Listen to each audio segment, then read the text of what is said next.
मेरी तरफ से ख़ानदान चर्च की तरफ से आपको बहुत बहुत सलाम कबूल हो।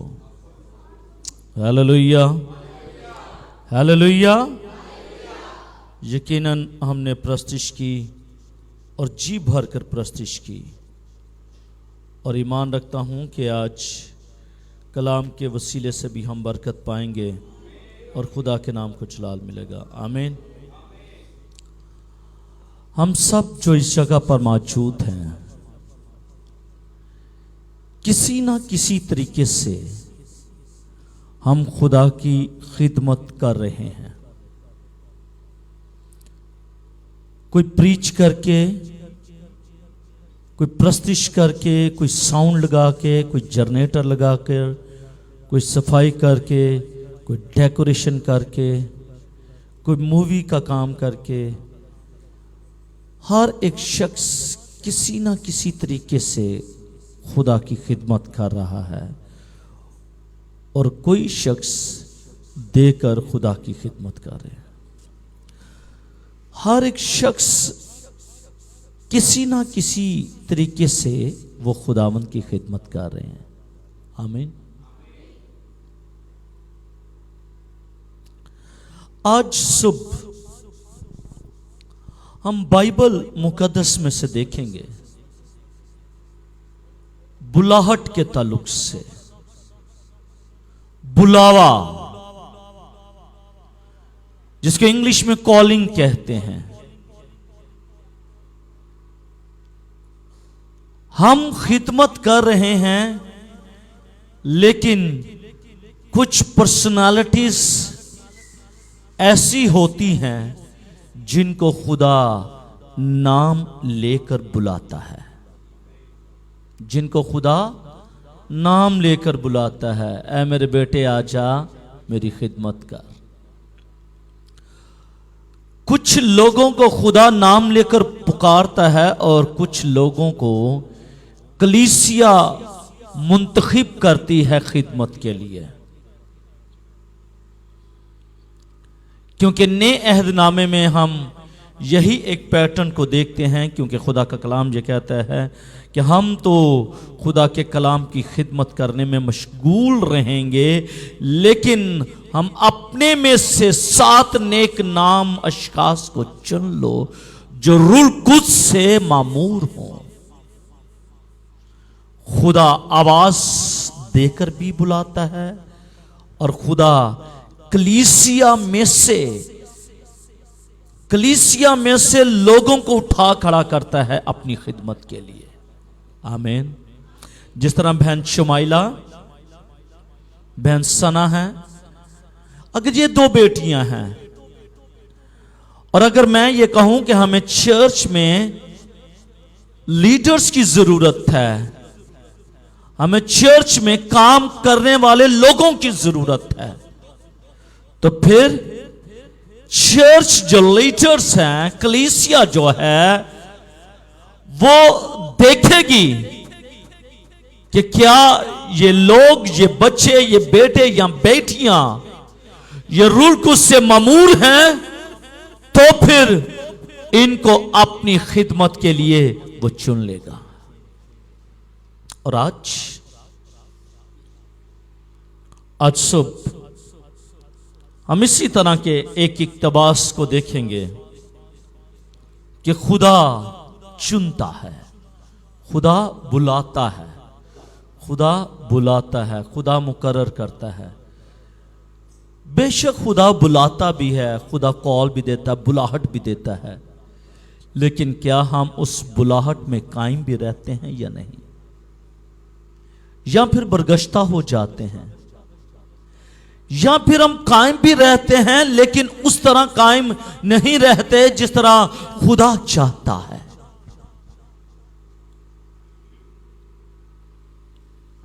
पहली बात, हमें खुदा बुलाता है और हम कायम रहते हैं और खुदा की खिदमत करते हैं। और कुछ लोग खिदमत के दौरान भाग जाते हैं, बरगश्ता हो जाते हैं, और कुछ लोग, उनको खुदा बुलाता तो है, वो खिदमत भी करते हैं, लेकिन खिदमत बरकत नहीं होती।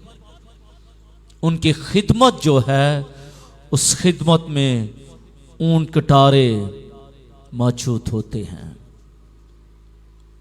और आज सुबह हम खुदा के कलाम में से इन्हीं बातों को देखेंगे कि अगर खुदा ने मुझे कॉल किया है, बुलाया है, तो क्या मैं कायम हूँ, या मैं खिदमत कर रहा हूँ या नहीं, या मैं भाग चुका हूँ, या फिर मेरी खिदमत में ऊन कटारे हैं।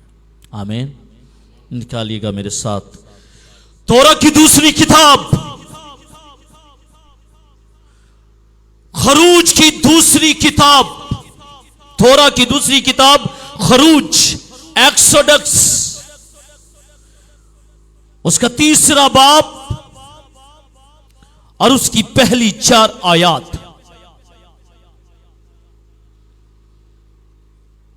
खरूज की किताब, उसका तीसरा बाब और उसकी पहली 4 आयात।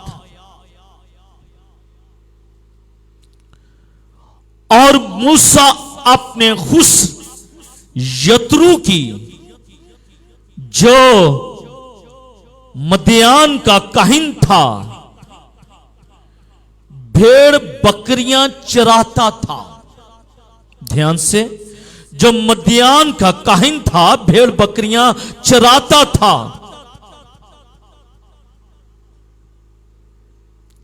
और वो भेड़ बकरियों को हंकाता हुआ उनको बियाबान की परली तरफ से खुदा के पहाड़ हुरब के नजदीक ले आया। और खुदावन का फरिश्ता एक झाड़ी में से आग के शोले, आगे हरफे जार है इसलिए इसको शोले पढ़ेंगे, शोला नहीं पढ़ेंगे, मी लगा हुआ है, शोले में उस पर जाहिर हुआ। उसने निगाह की और क्या देखता है कि एक झाड़ी में आग लगी हुई है, पर वो झाड़ी भस्म नहीं होती। तब मूसा ने कहा, मैं अब जरा उधर कुतरा कर इस बड़े मंजर को देखूं कि ये झाड़ी क्यों नहीं जलती। खुदा के पाक कलाम का पढ़ा, सुना और समझा जाना हमारे लिए बाइस से बरकत हो। सब कहेगा आमीन, बुलंद आवाज के साथ कहेगा आमीन, बुलंद आवाज के साथ कहेगा आमीन। और एक लास्ट आयत का आखिरी हिस्सा मैं चाहूंगा वो मेरे साथ पढ़िए, इसको मैंने खुद छोड़ा।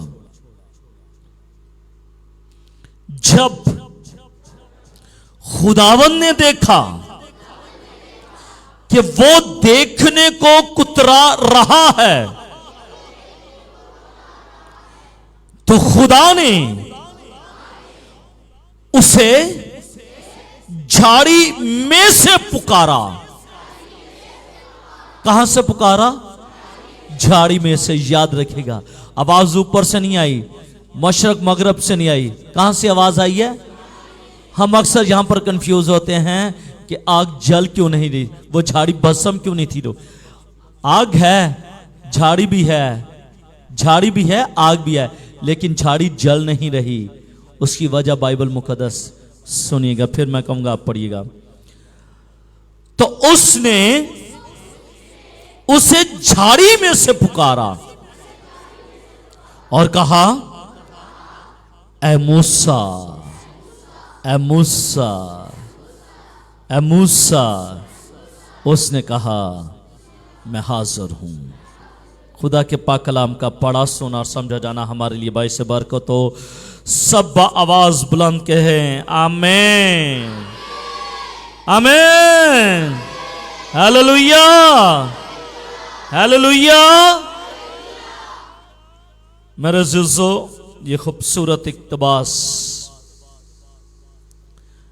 जो आज सुबह मैंने आपकी खिदमत पे पढ़ा, यकीनन इस खूबसूरत इक्तबास के अंदर खूबसूरत बातें छिपी हुई हैं और आज हम उन्हीं बातों को खुदा के कलाम में से देखेंगे। दूसरे बाप, अब देखिएगा आप हैरान भी होंगे, दूसरे बाप के आखिरी हिस्से और तीसरे बाप के आगाज में तकरीबन 40 साल का एक पॉज हमें मिलता है। आज सब हमने तीसरे बाप की इब्तदाई आयात को पढ़ा है। दूसरा बाप खत्म होता है और खुदा ने बनी इस्राएल पर नजर की और उनके हाल को मालूम किया।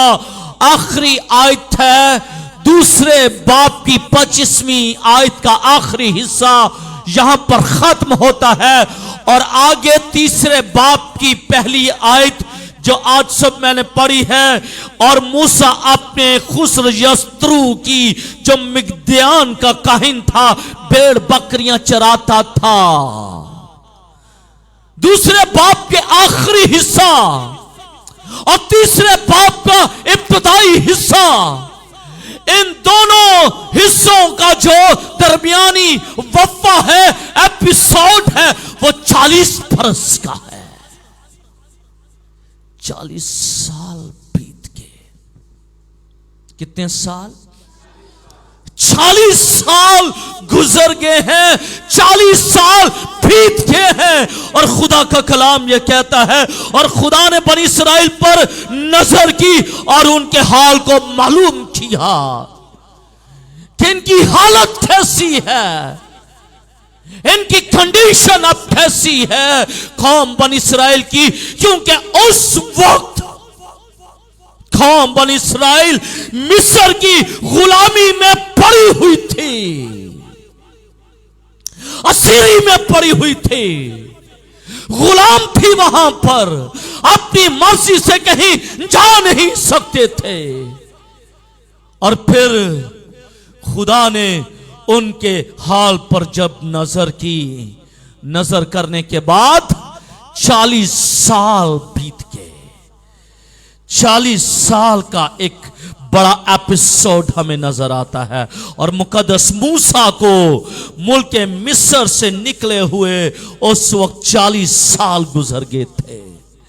40 साल बीत गए थे जब वो मुल्क मिस्र की गुलामी से निकला था। लेकिन मूसा गुलाम नहीं था, मूसा गुलाम नहीं था, बल्कि वो शहजादा था। वो शहजादा था और वो फराउन की बेटी का बेटा कहलाया था। और वो उसी महल में रहता था, खाता पीता था, चलता फिरता था। लेकिन क्यों उसने मिस्र में से वो निकला और मदियान में चला गया? उसकी वजह यह थी कि उससे एक कत्ल हो चुका था मिस्र के अंदर। और जब उसने कत्ल किया और वो मदियान में भाग गया। मेरे अजीजों, मूसा की उम्र के 3 अतवार हमें मिलते हैं। उसकी जिंदगी 120 साल का अरसा, 120 साल का अरसे के अंदर 3 अतवार हमें उसके मिलते हैं। पहले 40 साल उसने मिस्र में गुजार दिए। याद रखिएगा, मूसा ने पहले 40 साल कहां पर गुजारे? मिस्र में गुजारे। और फिर 40 साल उसने कहां पर? मदियान में गुजार दिए। 41 ईयर्स से लेकर 80 ईयर्स तक उसने मदियान में गुजार दिए। और मदियान के बाद 40 साल का जो अरसा था, जो तीसरा दौर था उसकी जिंदगी का, उस दौर में उसने बियाबान में जिंदगी को गुजार दिया। कहां पर गुजार दिया? बियाबान में गुजार दिया। पहले 40 साल उसने मिशन में गुजार दिए, दूसरे 40 साल उसने मदियान में गुजार दिए, और फिर आखिरी 40 साल उसने बियाबान में गुजार दिए।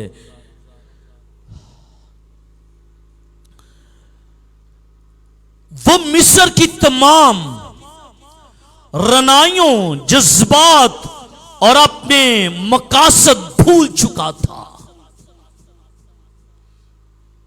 जब वो 41वें साल को लगा और जब वो मदियान में आया, मदियान में अपने खुसर के साथ उसकी भेड़ बकरियां चराता था, तो वो पीछे अपने तमाम बहन भाइयों को भूल चुका, वो उस फीलिंग्स को भूल चुका, उन जज्बात को भूल चुका, उन मकासद को भूल चुका, और वो मदियान में आ गया। और वो जब मदियान में आया तो एक गुमनाम बहन पर सीखला, वो एक कहां पर? मदियान में, घर में सोया करे है, वो मदियान में कहां पर? वो मदियान के अंदर एक गुमनाम शख्स की हैसियत से वो जिंदगी बसर करने लग पड़ा। आज भी हम देखते हैं ना, जो फरार होते हैं, क्या उनको कहा जाता है, जो जिनको पुलिस जो है दरकार जिनको करती है, मफरूर लोग उनको कहते हैं। जब वो गुजरांवाला की बात कर लेते हैं, जब एक शख्स गुजरांवाला में मफरूर हो जाता है तो अब उसकी कोशिश होती है कि अब वो ज़िंदगी को गुजारे, लेकिन किसी ऐसी जगह पर जहाँ पर उसको कोई ना जानता हो। फिर वो वहाँ से कूच कर जाता है, और कूच करने के बाद किसी दूसरे इलाके में, किसी दूसरे शहर में एक शरीफाना ज़िंदगी को बसर करता है, और पीछे वो सब कुछ भूल जाता है। अगर वो उनको याद रखे तो शायद फिर उसको मौत की नींद लोग सुला दें। इसी तरह मूसा भी जो है वो मिस्र से निकला, और मिस्र से निकलकर वो मदियान में पहुंच गया, और जब मदियान में पहुंचा तो वो अपने तमाम तर जज्बात को, मकासद को वो भूल चुका था। अब वो शहजादा नहीं बल्कि एक परदेसी चरवाहा था। पहले वो 40 साल शहजादा था, लेकिन अब वो शहजादा नहीं बल्कि एक परदेसी चरवाहा था। वो चरवाहे की हैसियत से काम कर रहा था, भेड़ बकरियां चराता था। है शहजादा, लेकिन किस जगह पर आ गया? भेड़ बकरियां चराने लग पड़ा। जिसकी जिंदगी के अय्याम अपनी भेड़ बकरियों के साथ बियाबान में गुजरे, ऐसे ही हालात में एक दिन उसे एक नया एक्सपीरियंस हुआ।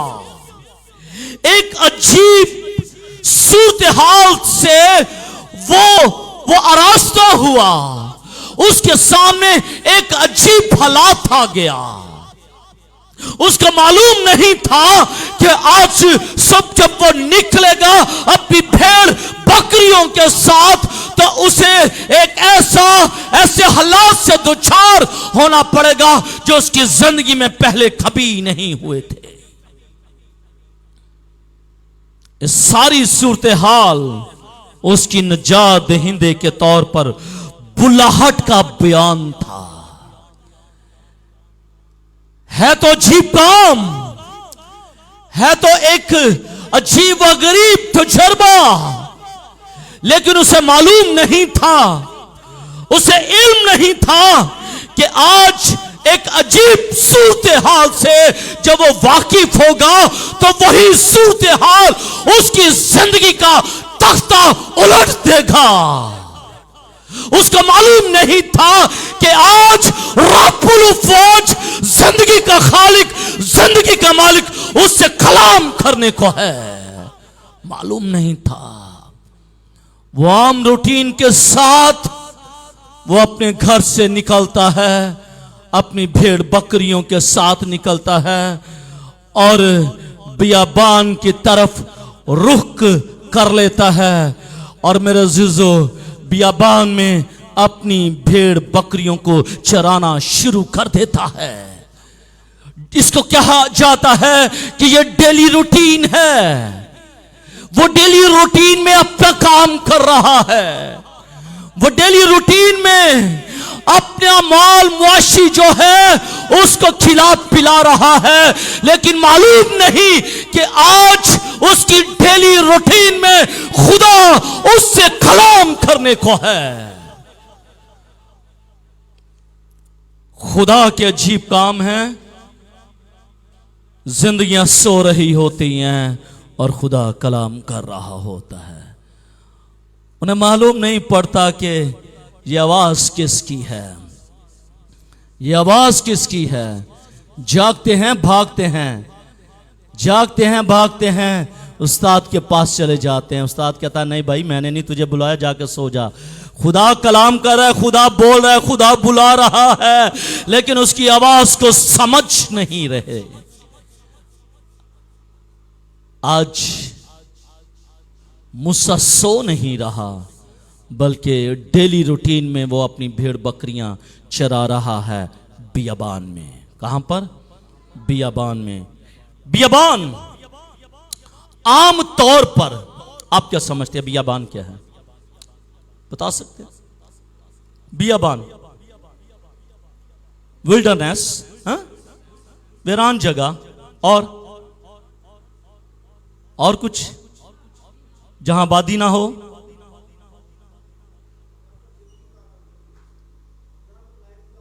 सॉरी, जहां पर जिंदगी गुजारना मुश्किल हो, जहां पर जिंदगी गुजारना मुश्किल हो। Anything else? बियाबान। हम अक्सर ये सोचते हैं ना कि शायद ये बियाबान वो जगह जहां पर जंगलात हों, जंगल ही जंगल हो। क्या? जंगल ही जंगल हो। क्या?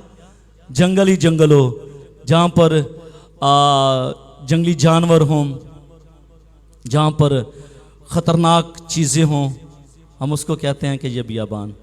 बियाबान देखते हैं क्या है। बियाबान आम तौर पर किसी बंजर जगह, और बंजर जगह कौन सी होती है? जो फर्टाइल जिसको कहा जाता है, जो जरखेज नहीं, जिस पर फूल, कलियां, शगुफे नहीं उग सकते, वो बंजर जगह है। जहां पर फसलें नहीं उग सकती, जहां पर हरियाली नहीं है, जहां पर जिंदगी नहीं है, जहां पर काश्त नहीं हो सकती, और जो जमीन काश्त नहीं हो सकती उसको बंजर कहा जाता है। और बंजर वो जगह है जहां पर पौधे उग नहीं सकते, जो चरागाह के तौर पर भी इस्तेमाल होती है। ये नई बात आपके लिए होगी। पहली बातें तो आम होगी कि ये विल्डरनेस है, ये बियाबान है, बंजर जगह है, काश्त नहीं हो सकती। लेकिन ये जगह, ये जो बियाबान है, ये चरागाह के तौर पर भी काम देती है। ये जगह चरागाह के तौर पर भी काम देती है, जहां पर खाना बदोश आते हैं, जहां पर खाना बदोश भी क्याम करते हैं, रहते हैं, उसको चरागाह कहते हैं। और चरागाह जो है वो बियाबान के अंदर मौजूद है, याद रखिएगा। उसको बियाबान कहा जाता है। और एक ऐसे ही बियाबान से मुकद्दस मूसा अपनी भेड़ बकरियां खुदा के पहाड़ हूरब के नजदीक ले आया। बियाबान में भेड़ बकरियां चरा रहा है। और भेड़ बकरियां चराते चराते वो कहां पर ले आया? पहाड़ के करीब ले आया, हूरब के पहाड़ पर ले आया। व्हाइट बोर्ड नहीं है। अब हूरब का पहाड़ और खुदा का पहाड़ और कोहे सीना, ये एक ही है या क्या कोई अलग अलग चीजें हैं? बियाबान के अंदर वो भेड़ बकरियां चरा रहा है। भेड़ बकरियां चराते चराते चराते चराते वो कहां पर आ गया? हूरब के पहाड़ के करीब आ गया।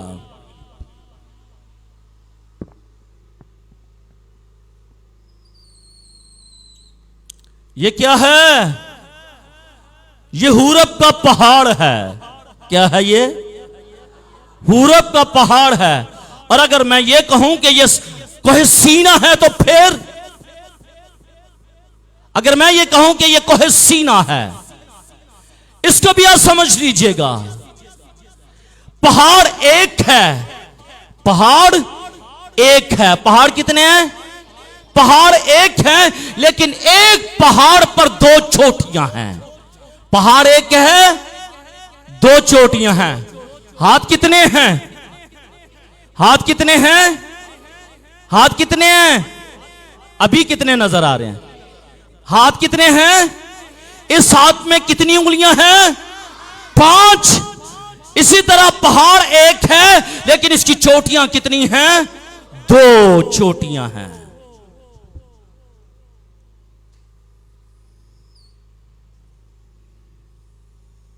दो चोटियां हैं। इसको याद रखिएगा। किसी वक्त भी कोई आपसे पूछ सकता है तो आप बता सकते हैं। हूरब को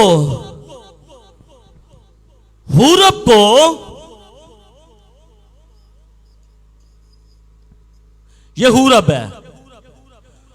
हूरब को खुदा का पहाड़ भी कहा जाता है। जब लफ्ज खुदा का पहाड़ बाइबल मुकद्दस में आप पढ़ें तो आप समझ लीजिएगा कि ये हूरब की बात हो रही है, ये उस चोटी की बात हो रही है, ये हूरब की बात हो रही है। और उस पहाड़ का जो कदीम नाम है, इसको खुदा का पहाड़ भी कहा जाता है, क्योंकि खुदा मुकद्दस मूसा पर इसी पहाड़ पर जाहिर हुआ था, इसीलिए इसको खुदा का पहाड़ भी कहा जाता है। बाइबल मुकद्दस में इस पहाड़ को कोहे सीना भी कहा गया है। कोहे सीना।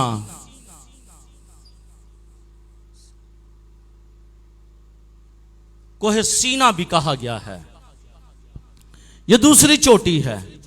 एक चोटी हूरब है और दूसरी चोटी कोहे सीना है। दरअसल ये एक ही पहाड़ है जिसकी 2 चोटियां हैं। एक का नाम हूरब और दूसरे का नाम सीना है।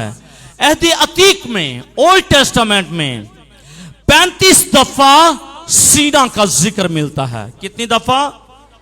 35 दफा ओल्ड टेस्टामेंट में इसका जिक्र मिलता है। और 70 दफा हूरब का जिक्र हमें ओल्ड टेस्टामेंट में मिलता है। इससे जाहिर होता है कि सीना और हूरब एक ही मकाम की तरफ इशारा है। अब मूसा जो है वो भेड़ बकरियां चरा रहा है और इस पहाड़ के करीब आ चुका है, इस मकान की तरफ आ चुका है। गालबन हूरब के मैनी खुश्क जमीन है। इसके मैनी क्या है? खुश्क जमीन। और सीना के मैनी है खार का पहाड़। हूरब सारे कोस्तानी सिलसिले का मकामी नाम है, जबकि सीना जो है उस सिलसिले के एक खास पहाड़ का नाम है जिस पर मुकद्दस मूसा को शरीयत मिली थी। इसी पहाड़ पर खुदा ने मूसा को शरीयत बख्शी थी। इस पहाड़ पर शरीयत बख्शी और इस पहाड़ पर खुदा बुलाता है, कॉल करता है। और कॉल कैसे कर रहा है? एक झाड़ी में से। अभी दूसरी चोटी पर नहीं गया, अभी दूसरी चोटी पर नहीं गया, क्योंकि शरीयत का वक्त अभी नहीं है। अभी सिर्फ बुलावे का वक्त है, अभी सिर्फ बुलावे का वक्त है, अभी सिर्फ बुलाहट का वक्त है, अभी सिर्फ कॉलिंग का वक्त है। देखिएगा, दूसरे बाप के आखिरी और तीसरे बाप के शुरू में 4 साल का वक्त बीत गया। कितने साल का? 400 साल का वक्त बीत गया। और ऐसे लगता है कि जैसे ये थारोली बाइबल मुकद्दस लिखी गई है, लेकिन 400 साल बीत गए और 400 साल के बाद खुदा को कौम बनी इस्राएल पर उसने निगाह की और उनकी हालत पर उसे तरस आया। 400 साल गुजर गया। अभी ये हालत है, अभी ये वक्त है कि खुदा कॉल कर रहा है, खुदा कॉल कर रहा है, खुदा कॉल कर रहा है।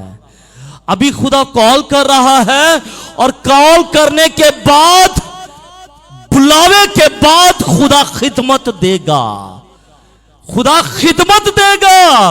और खिदमत देने के बाद फिर सीना पर लेकर जाएगा, शरीयत देगा। फिर ये नहीं है कि आज खुदा ने बुलाया है, बुलावा आज दिया है और शरीयत भी आज ही थमा दिया, ले मेरे बेटे शरीयत की बातें जाकर बयान कर दे। नहीं,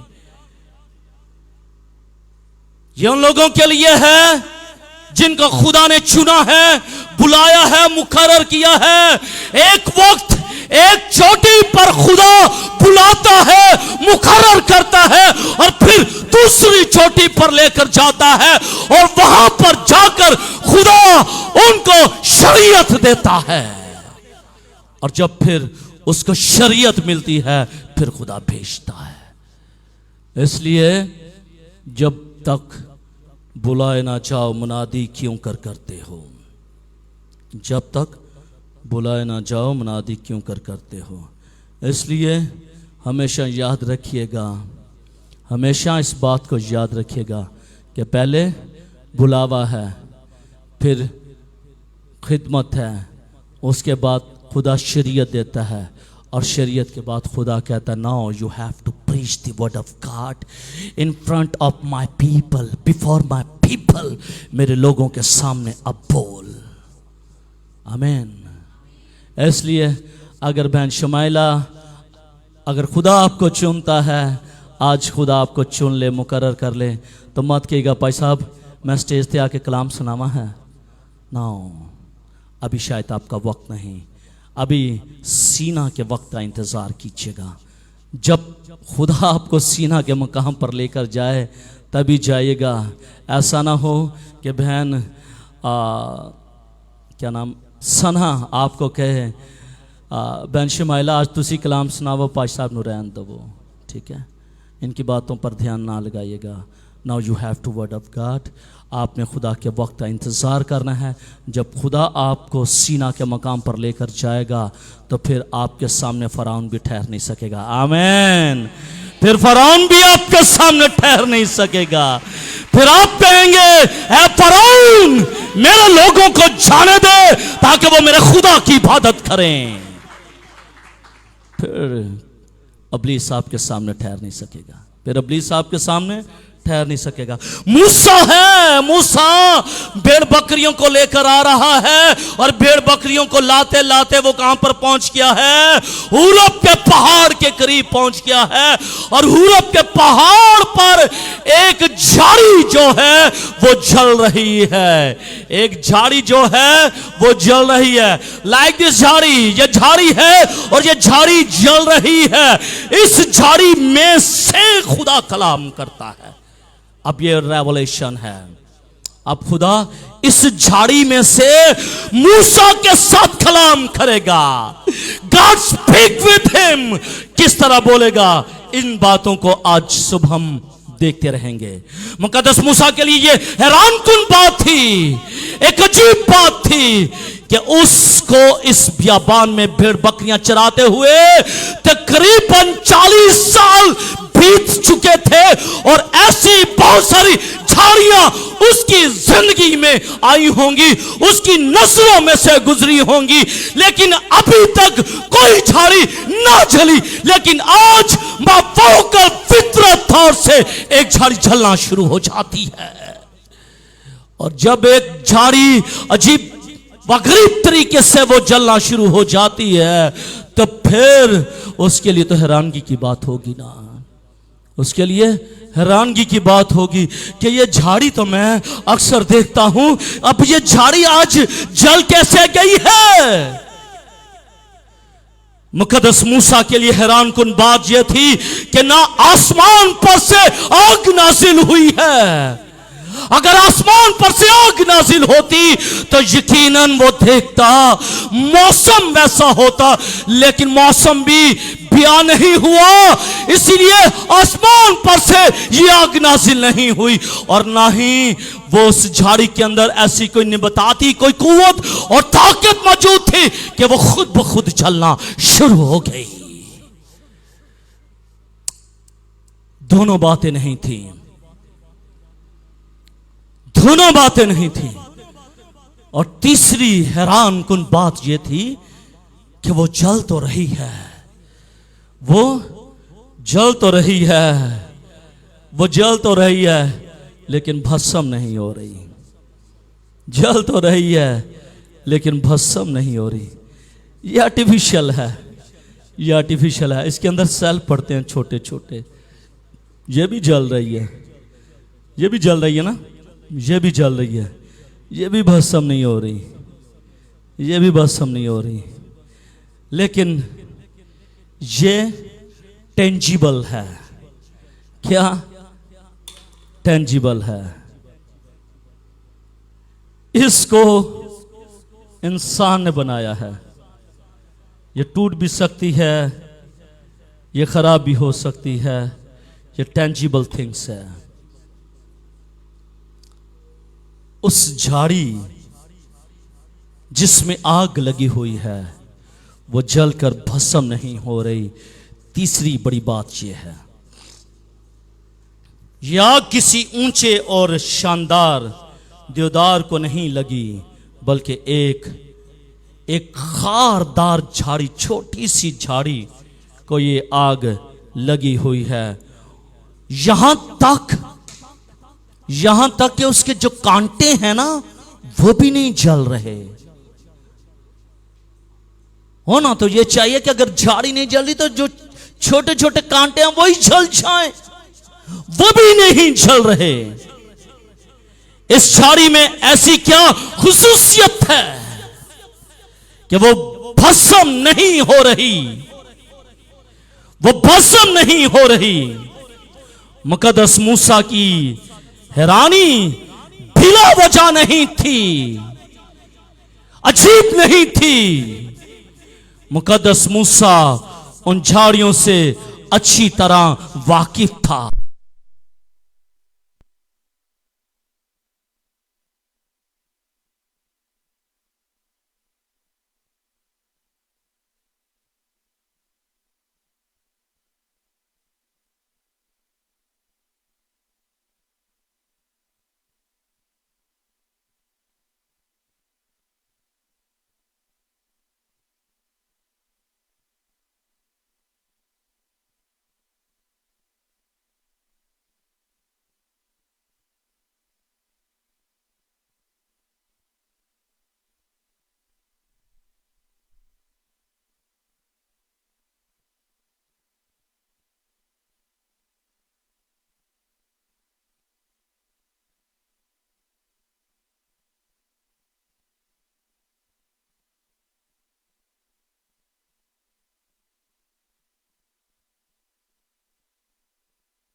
वो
हैरान था, वो परेशान भी था।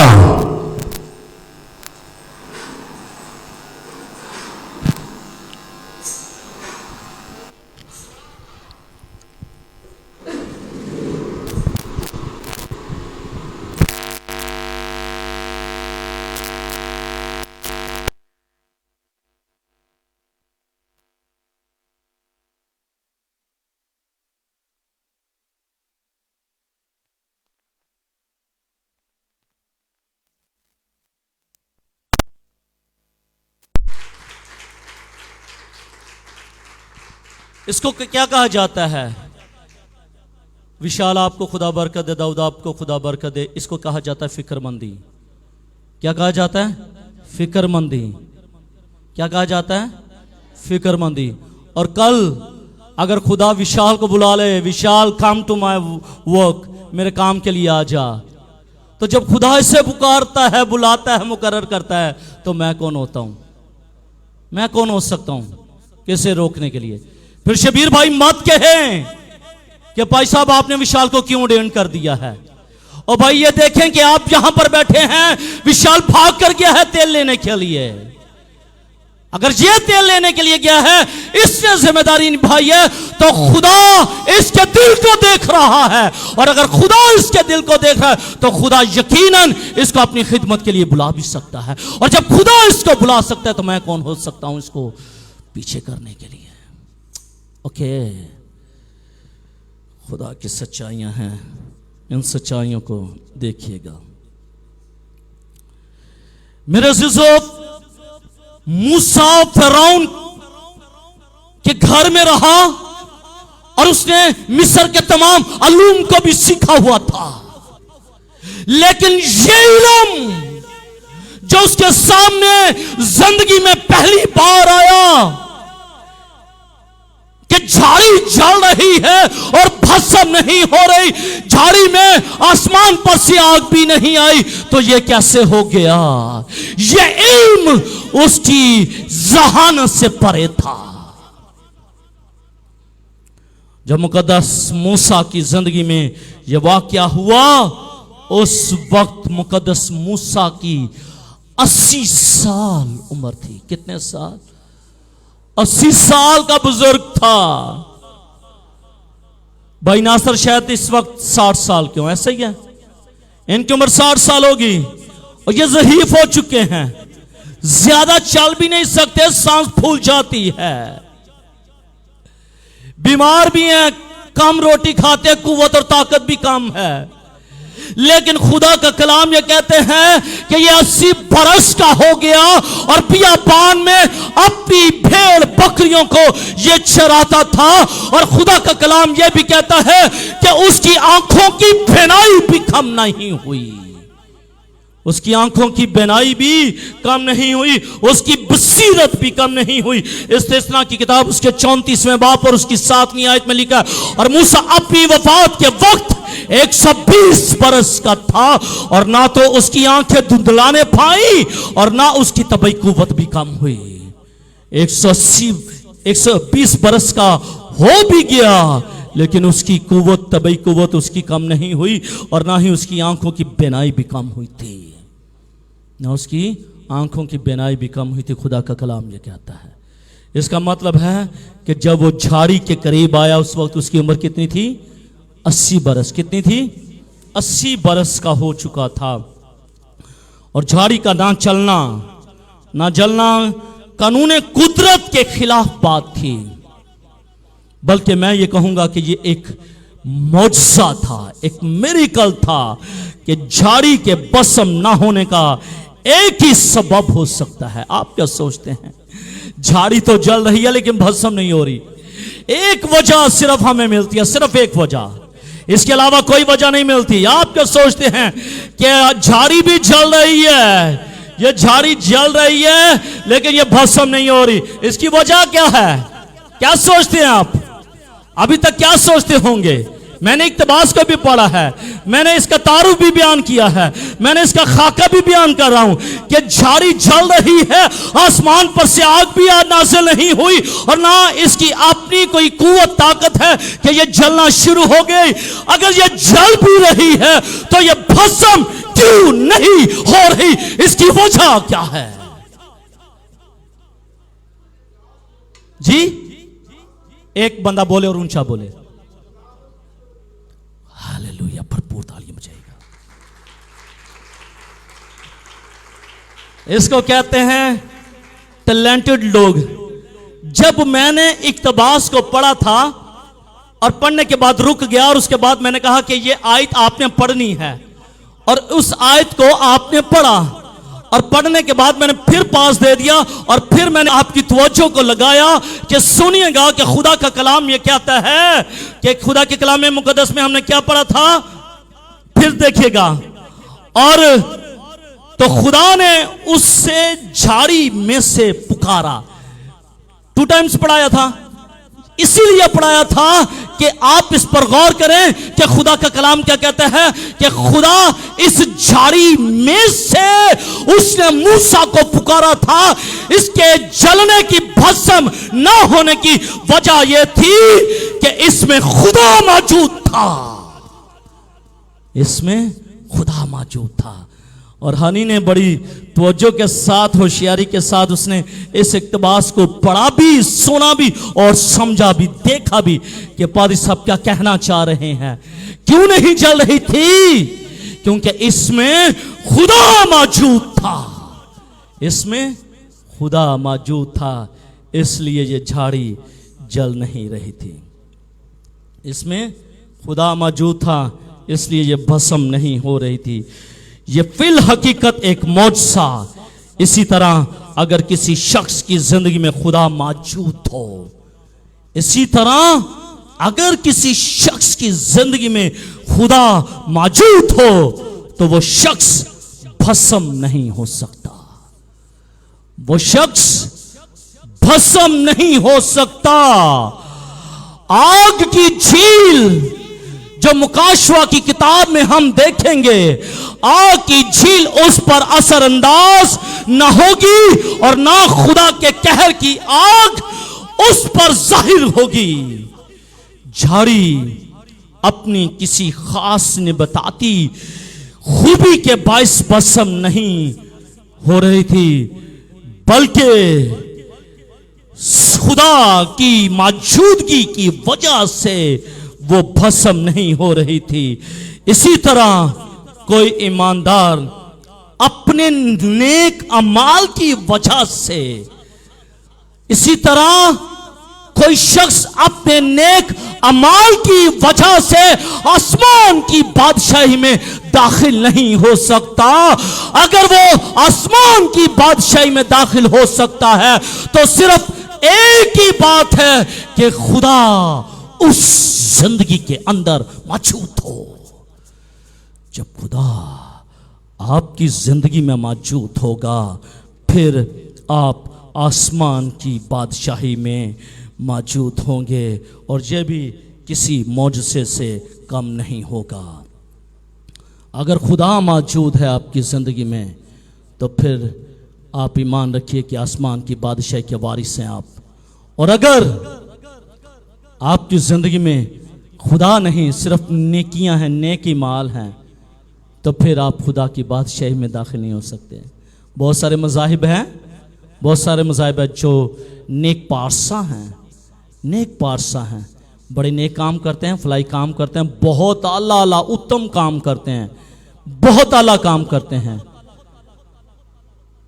खाने खिलाते हैं, रूढ़ियों पर पड़े हुए बच्चों को उठा लेते हैं, पालते हैं, पोसते हैं, बहुत काम करते हैं, लेकिन शायद खुदा और खुदा का रूह और यीशु मसीह उनकी ज़िंदगी में नहीं है।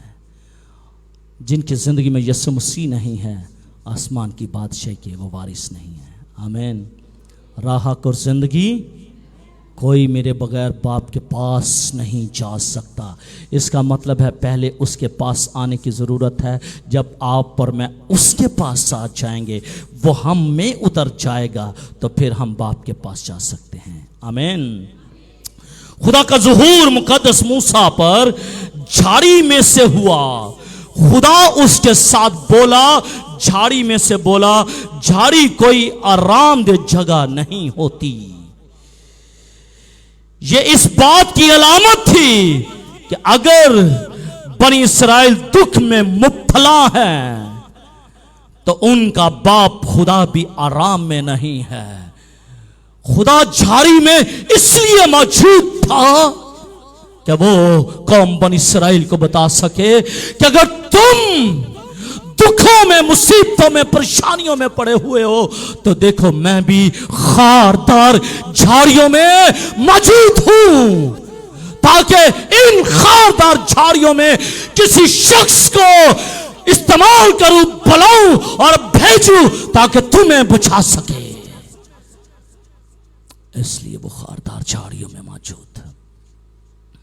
और किसी आलम ने बड़ी खूबसूरत बात की कि ये यीशु मसीह की सलीब, यीशु मसीह की मसलूबियत की तरफ इशारा करता है। ये झाड़ी यीशु मसीह की मसलूबियत की तरफ इशारा करती है, क्योंकि यीशु मसीह के सर पर कांटों भरा ताज था, वो भी उस झाड़ी के कांटों भरे ताज के नीचे था। जिस तरह खुदा ये जाहिर कर रहा है कि मैंने कौम बनी इसराइल को दुख में पड़े हुए देखा, इसलिए मैं झाड़ी में हूं। यीशु मसीह भी इसीलिए उन खारदार कांटों के नीचे आया ताकि वो मुझे और आपको बता सके कि अगर तुम दुख में मुब्तला हो, अगर तुम इब्लीस के हाथों से परेशान हो, तो देखो मैंने भी अपने सर पर कांटों भरा ताज पहना हुआ है। आमीन। रवायत है। ओके, याद रखिए, लफ्ज़ों की बड़ी कदर होती है। जब मैं बयान करूँ रवायत है तो इसको रवायत ही समझिएगा कि ये झाड़ी आज भी मिस्र के अंदर मौजूद है। ये झाड़ी आज भी इस मिस्र के अंदर मौजूद है। ये झाड़ी आज भी मिस्र के अंदर मौजूद है। कोहे सीना के दामन में मुकद्दस कैथरीन के राहब खाने में है। ये दुनिया में अपनी किस्म की वह झाड़ी है।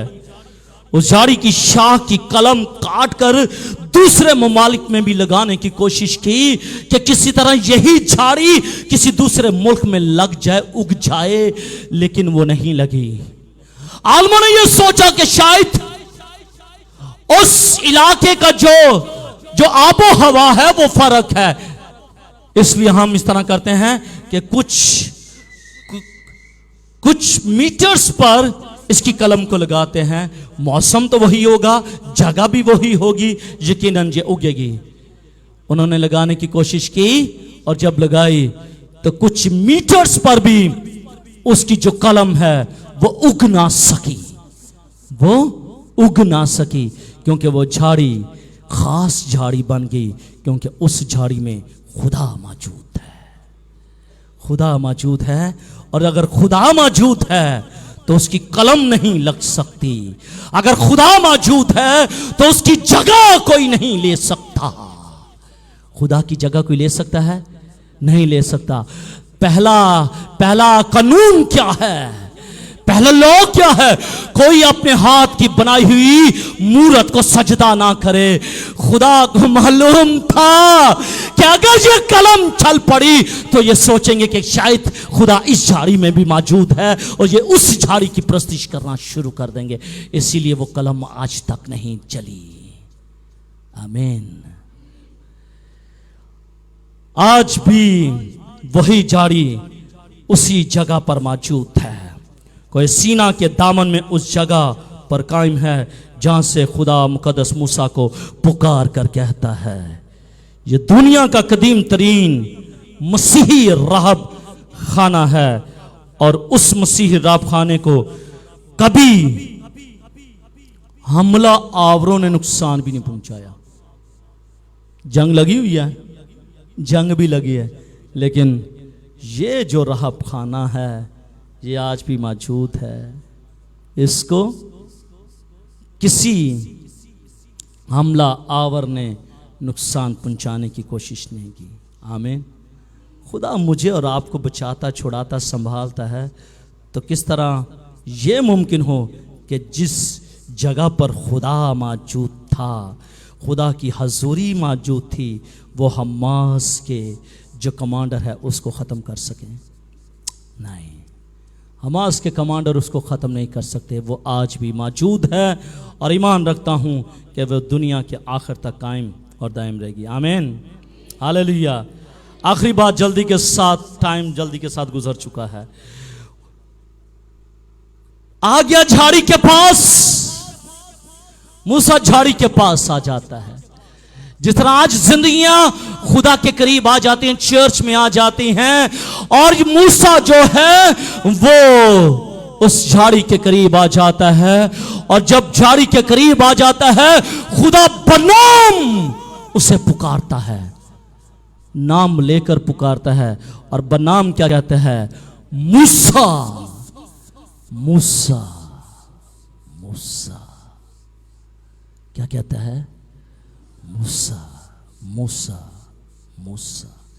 जैसे खुदा सुलेमान को बनाम पुकारता है, सुलेमान, सैमुअल, सैमुअल, सैमुअल। जिस तरह खुदा मरियम को पुकारता है, ए मरियम, क्योंकि मरियम गई थी कब्र के पास, और वो यीशु मसीह को ढूंढ रही है कि यीशु मसीह कहां पर है, और वो ये सोचती है कि इस निगहबान ने किसी और जगह पर रख दिया। और जब उसने उस निगहबान से पूछा कि क्या तूने मेरे मसीहा को कहीं छिपा रखा है, तो उसने कहा, ए मरियम।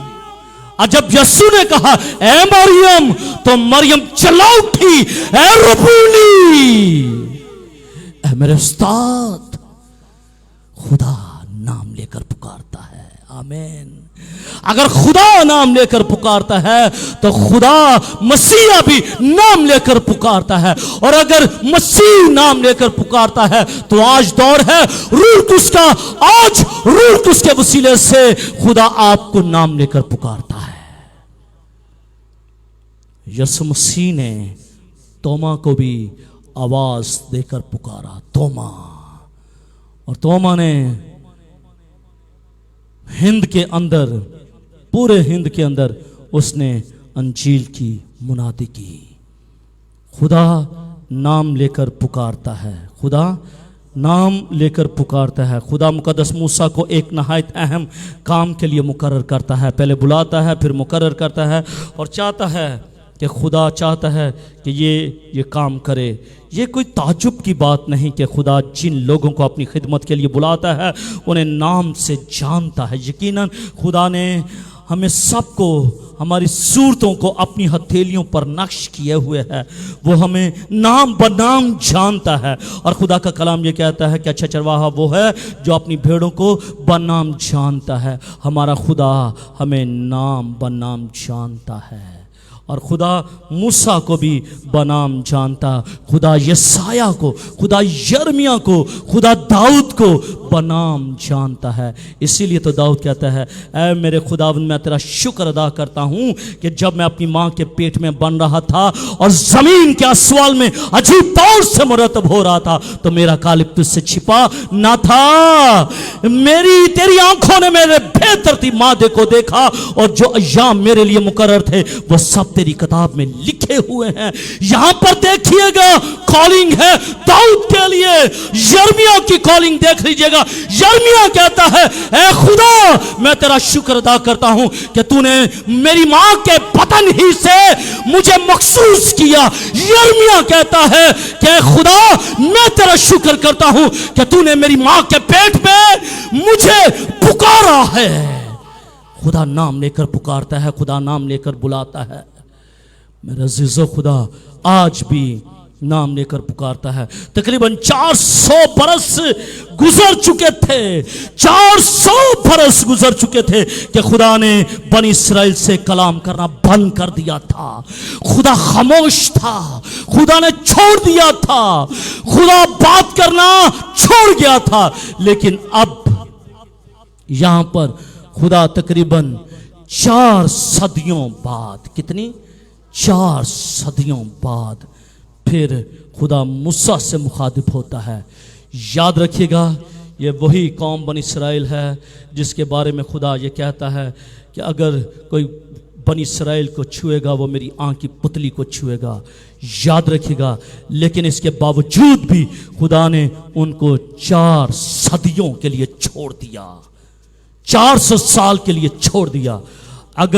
अगर खुदा कहता है कि जवेद मैं तुझसे प्यार करता हूँ, मैं तुझसे मोहब्बत करता हूँ, और अगर जवेद की ज़िंदगी में कोई ऐसी बात आ गई तो खुदा इसको भी छोड़ देगा, खुदा इसको भी छोड़ देगा। इसलिए अपनी खिदमत को पहचानिए। अगर खुदा ने आपको नाम लेकर पुकारा है, खुदा ने आपको नाम लेकर बुलाया है, खुदा ने आपको ये खिदमत बख्शी है, तो यकीनन आप उसकी खिदमत में वफ़ादार हो जाएं। जिस तरह अहद अतीक में मलाकी के वसीले से खुदा ने कलाम किया और कलाम करने के बाद खुदा 400 साल फिर इंसानों के साथ बोला नहीं है। इंसानों के साथ 400 साल, कुछ कहते हैं 400 साल नहीं बोला और कुछ कहते हैं 430 बरस तक खुदा नहीं बोला।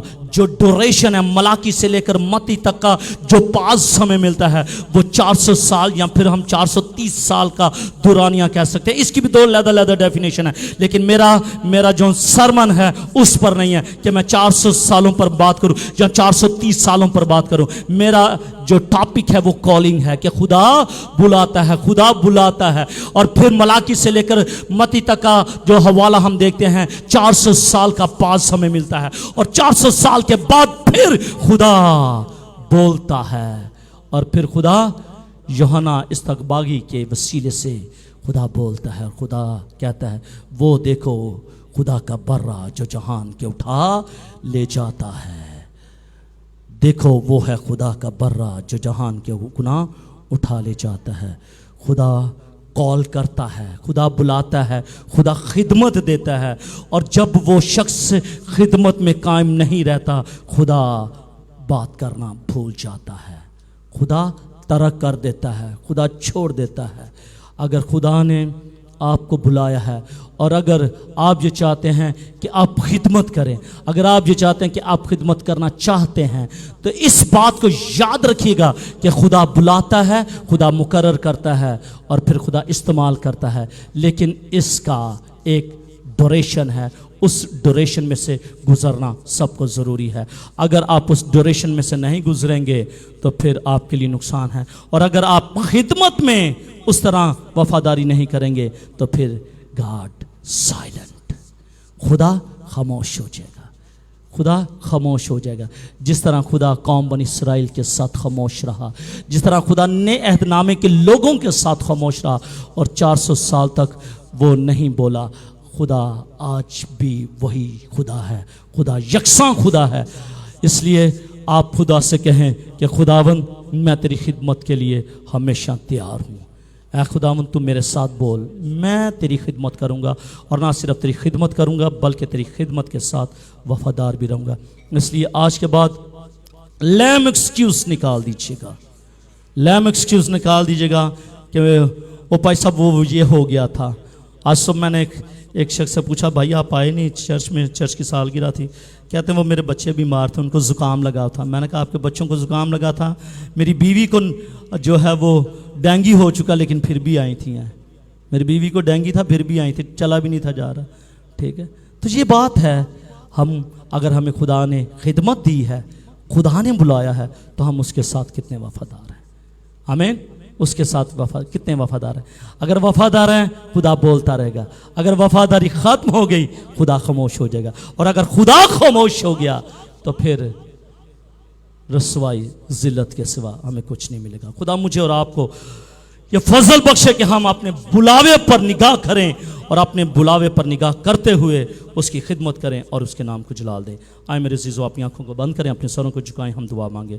आसमानी खुदा, यीशु के नाम के वसीले से मैं आज सुबह खुदा दुआ मांगता हूँ कि खुदा ये कलाम इनकी ज़िंदगी में सरायत कर जाए, जड़ पकड़े, ढेर सा फल लाए, और खुदा इस कलाम के वसीले से ये अपनी ज़िंदगियों को गुजारें और सारा जलाल तेरे ही नाम को मिले। खुदा बड़ी बरकत दे, बड़ी बरकत चाहता हूँ। खुदा दी ग्लोरी चर्च की एग्जेक्टिव पर, सेशन पर, कांग्रीगेशन पर और उन तमाम पर नौजवानों पर तेरी बरकत को मांगता हूँ जिन्होंने दी ग्लोरी चर्च की खिदमत को संभाले हुए है। खुदा इन सबों को छू दे और बड़ी बरकत दे और अपने जलाल में महफूज रख। मसीह हमारे खुदा के वसीले से, आमीन।